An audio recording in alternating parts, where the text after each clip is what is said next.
In March of 2026, Void Interactive released yet another DLC for their tactical SWAT shooter, Ready or Not, designated as Boiling Point to instant notoriety. The DLC features 3 new missions, 3 new weapons, and an attachment overhaul that revamps its rather standard attachment system, making one wonder if this DLC is worth one's $12. To start off the DLC is to look at the new weapons Void recently added, including the Staccato 2011, the Glock 18, and the RTWC 6.5. The first two being new secondaries, with the 2011 apparently a popular option for real-life law enforcement, which handles amazingly as one would expect a 2011 to function. Personally, I've always been a 1911 purist, so I don't care about it too much, but for what the pistol is, it is a very well done secondary that can theoretically be used as a primary. Next is the Glock 18, which really doesn't need an introduction, but the last and most interesting is the RTWC 6.5, chambered in the hefty 6.5 Creedmoor, and I'm just gonna let it explain itself. Cuffin. God, Jesus Christ, no! Personally, it will never replace my favorite gun in the game, the DSA SA58 OSW, but I can see myself running this DMR in subsequent runs when I need something to go more long range. Speaking of guns, the game also added an attachment makeover where the handguard and overbarrel section is now split into 2 areas. Oh my god, sorry, I cannot speak today. Sorry, I was recovering from a cold last week, so my voice could be a little shoddy right now. Anyways, the overbarrel section is now split into 2 areas to allow the simultaneous use of a flashlight and a laser, when before it used to be one or the other. There is also now an adjustment in variable optics, allowing sights like the ATAC and the LCAN to zoom in, unlike before, and to top it off, they also added canted sights in its own category, allowing one to have up to 3 sights in one gun. Lastly, there are new attachments such as a red dot with magnifier, a longer barrel for the Mark 18, basically making it an M4 carbine, and carry handle options for not only the Mark 18, but also the G36. Now for the game's biggest addition are its 3 new missions, No Good Deed, All Gods Burn, and A New America, all of which take place in Los Sueños in a time of civil unrest, or its boiling point. It's almost like it's in the name! Oh!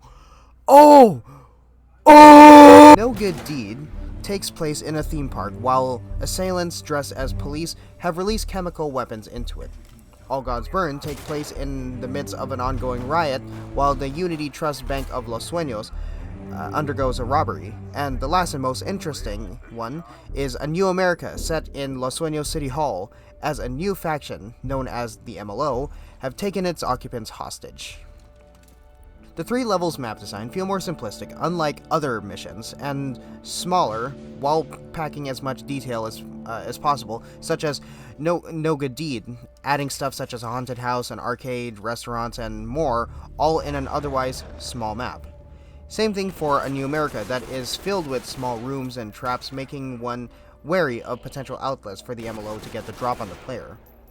These 2 missions alone make the game feel familiar and very well balanced without making it feel too bloated or thinned out, save for All Gods Burn, which adopts a more simplistic design, but at the same time there is only so much that one can do at a bank.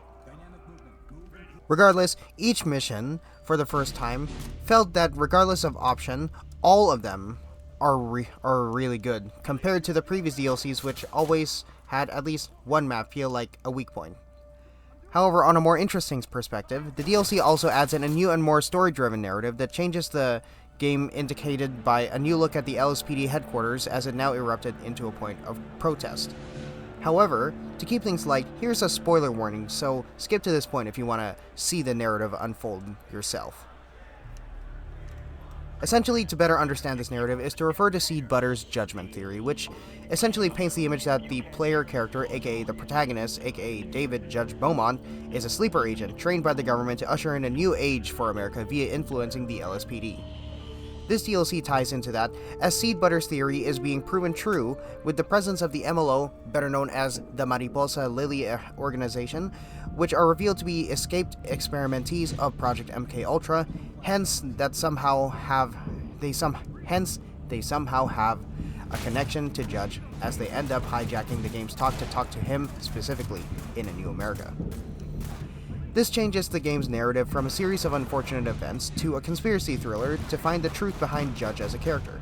Even in my own Ready or Not theory, or essay I should say, I essentially said that he's just a placeholder for the actual player with little to no actual depth, and now I want to look back at it and see about making another essay addressing the whole DLC.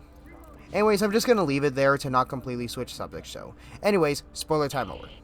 Overall, Boiling Point is a fantastic DLC. I love the new missions, with A New America taking the spot as one of the best missions in the game in general. I love the change in narrative, as it presents a new threat and outlet for the game's direction that can fuel further DLCs to go in a certain way. The MLO as a faction are absolutely terrifying and have gone up to be one of my favorite factions in Ready or Not's Rogues Gallery, and I'm loving the amount of secret lore that they've had, which makes their official introduction one to remember. I also loved the new weapons they added compared to the previous DLCs, since for the most part they felt super basic additions, save for Dark Waters since they added battle rifles, so that one there was pretty baller. And lastly, the new attachment overhaul is basically just a love letter to gun enthusiasts like me, allowing them to further tweak the game's arsenal to their liking. In conclusion, Ready or Not Boiling Point is undoubtedly their best DLC, and while it is not as grounded compared to the previous DLCs, at least in terms of lore, it trades for a thrilling experience one won't forget for a hot minute, leaving one wanting more out of Void Interactive and seeing where they will go from here. Home Invasion was a solid start. Dark Waters was ambitious, and Los Sueños stories, while not the most noteworthy in my opinion, it's free and I can't complain about that, but Boiling Point shows the pinnacle of what this game can do and earns a 9 out of 10 in my book. Thank you everyone for watching this review, and as I always say, ladies, gentlemen, everyone in between, and everyone in New Orleans, my name is Cobra, and y'all have yourselves a beautiful day.